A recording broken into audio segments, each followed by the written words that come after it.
Welcome to the second season of the Grandma Fresh Show, presented by Grandma Fresh.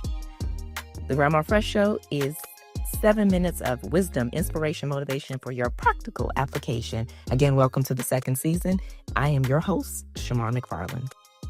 I would encourage you to please go back and listen to the first season if you have not. It will give you more detailed information on who I am and the premise and the concept of the Grandma Fresh Show, and the ideas around building community and understanding of taking an old value and expanding the understanding and the information and opinions in relation to that value and what we can further glean from it, from the traditional aspect of it, but also in a more expanded and modern understanding of it. So again, welcome to the Grandma Fresh Show, second season. A fresh take on old values, 7 minutes of wisdom, inspiration, motivation for your practical application. Advocate to Advocate at advocate2advocate.com. The goal at Advocate to Advocate is to be a bridge to practicality.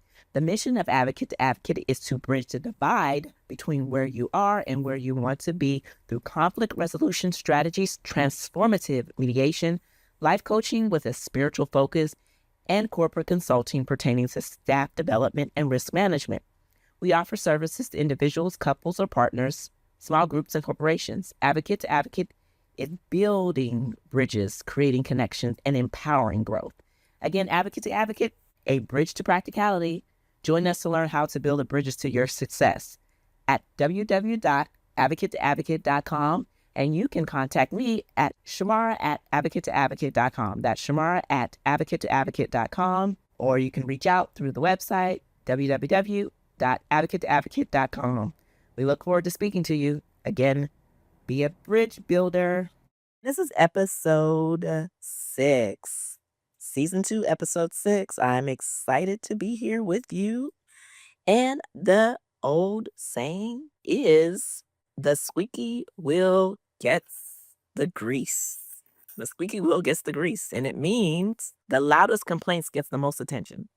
That's the meaning, that the loudest complaints get the most attention. The origin is, it's an idiom. And an idiom, can we say idiom? An idiom is a saying or expression that has a figurative meaning different from its literal meaning. The current version of the idiom would be something like a wagon wheel that needs oiling, as ascribed to American humorist Josh Billings in his poem. He lived from 1818 to 1885. The poem, The Kicker. I hate to be a kicker, a complainer. I always long for peace, but the wheel that does the squeaking is the one who gets the grease. However, the idea of the idiom is much older, from a manuscript said to be about 1400, about in 1400, actually, that ever the worst spoke of the cart creaks. Ever the worst spoke of the cart creaks. So the old take saying the squeaky wheel gets the grease means the loudest complaint gets the most attention. Well, I would say the new value or the new idea that we're talking about in that idiom would be we are in the culture of, people would say, like Karens, the people like, let me speak to your manager. May I speak to your manager?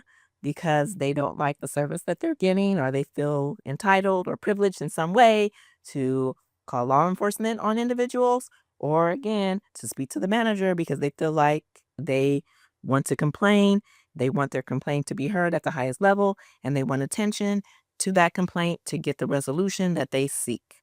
However, this should be something that should not be misused. So some people, for one, are misusing it for the wrong purpose. So they're complaining and they don't have really a legitimate complaint, or their complaint is based on some other factors of privilege, discrimination, racism. So it should not be misused. Complaints should be used appropriately, and a lot of organizations have complaint resolution units, such as ombuds units or other places where people can lodge legitimate complaints or speak to managers to resolve legitimate issues. So let's not misuse it. Let's stop carrying Karens of every kind and every sort.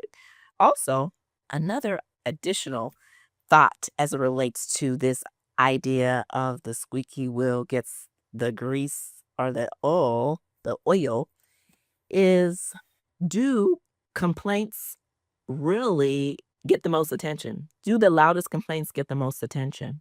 Or do the most egregious complaints get the most attention? I would challenge and say no, depending on who's lodging the complaints. No, it many times the complaints go unheard and unaddressed, depending on the industry, whether it's business or public sector, which I mean government providing services to individuals. Sometimes people or different communities, urban communities, communities that are considered lower socioeconomic status, they may lodge complaints that go unresolved as it relates to law enforcement or services, or complaints with how they are dealt with when they're seeking services, or people in the workplace dealing in toxic work environments. They may submit their complaints to HR, to their or their direct managers of some sort, and those complaints go unresolved if that's the part of the culture of that business, whether it's a public sector, I mean a privately owned business, or if it's a public sector or government services. For example, there is a record case right now that is pending a settlement, and it's in Los Angeles County, California. There is a $4 billion settlement of 6,800 claims of SA abuse dating back as far back as 1954. Let me say that again. Is a pending settlement. The Los Angeles County Board of Supervisors will be voting on soon. Probably by the time this airs, they've already voted to pay out this settlement over a several year period. But it's 6,800 claims of SA abuse dating as far back as 1959. The majority of the claims were from 1980, 1999, and 2000s. The claims are against the Los Angeles County Probation Department facilities and the McLaren Children's Center, which has been closed. And so we see that 6,800 claims by vulnerable children and people that were a part of a system that was supposed to protect them.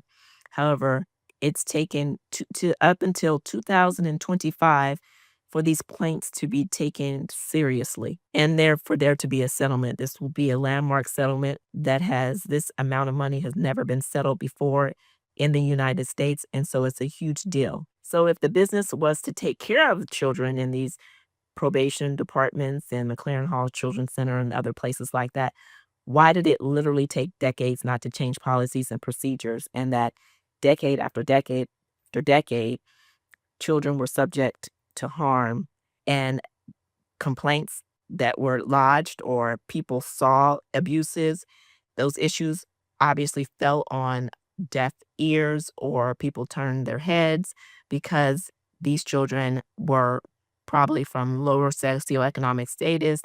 They were disenfranchised, marginalized, and so their complaints were not measured in the same way. I think this is kind of the theme that's kind of going on this season. This is getting me into my advocacy as an advocate, as a person who I am, looking at people as human beings and the quality of people, not based on factors that society deems to be most important, and that the treatment of people is disparaging, or the treatment of people is disproportionate, would be the better word that I'll use. Disproportionate based on factors. So it's based on disproportionate factors. And so this we will, in this case, in many cases like this, there are a lot of child welfare departments actually across the United States. So looking at Michigan, Detroit in particular, and Ohio, Cleveland, and other states that are facing cases that are coming out, that cases that complaints may have not been handled properly, and they need to reevaluate their policy and procedures as it relates to children in foster care and other areas. And so one is that we need to create better services. If you are in the business of doing something, whether it's private sector, it's a product, a service, or a business, and that is your business, you should do it efficiently and effectively and have procedures. And especially if you're in a nonprofit or a private agent or a public agency, such as working for governmental agencies that provide services to people, child welfare, welfare departments, child support services, probation department, juvenile halls, and other things, that is imperative that you take those complaints seriously. And one complaint generally represents, I think, about 7 complaints. I think if you probably can Google it and you can tell me in the comments how many. There's a statistic that says when one person files a complaint, that complaint represents 7 people or 6 people or 10 people that didn't file a complaint. And so filing complaints are important. So I encourage people to file complaints and document things. However, I challenge organizations to make sure that you are taking those complaints seriously, and you, if necessary, reevaluating your policy procedures to ensure that you are taking care of providing the proper services, products, or quality, and ensuring the safety of vulnerable people. And in general terms, that we are looking to move away from a fear based and a scarcity mindset. I'll have to get into that later. And I'm not talking about sometimes, and this is an inside conversation, talked about a scarcity mindset and crabs in the barrel. Some people talk about that within the different communities. However, in general terms, I'm talking about the broader sense of society at large. There is a fear based and a scarcity mindset that is not indicative of a ethnic an ethnic group, because we see that, survival of the fittest, doggy dog, pull yourself up by the bootstraps and let me get you before I get me. And I need to not share with you. I need to disfranchise you, because far be it from me that there's a equitable playing field. Then I have to make sure that I show up and be the best, as opposed to just being able to, by showing up in a space where I'm perceived to have privilege, then I can then get access and get the access and in turn limit or refuse you access. So let's be mindful of those 2 factors. Thank you. And that's the end of this episode. Grandma Fresh Show, offering you wisdom, inspiration, and motivation for your practical application. Like, share, and subscribe. Have a great day.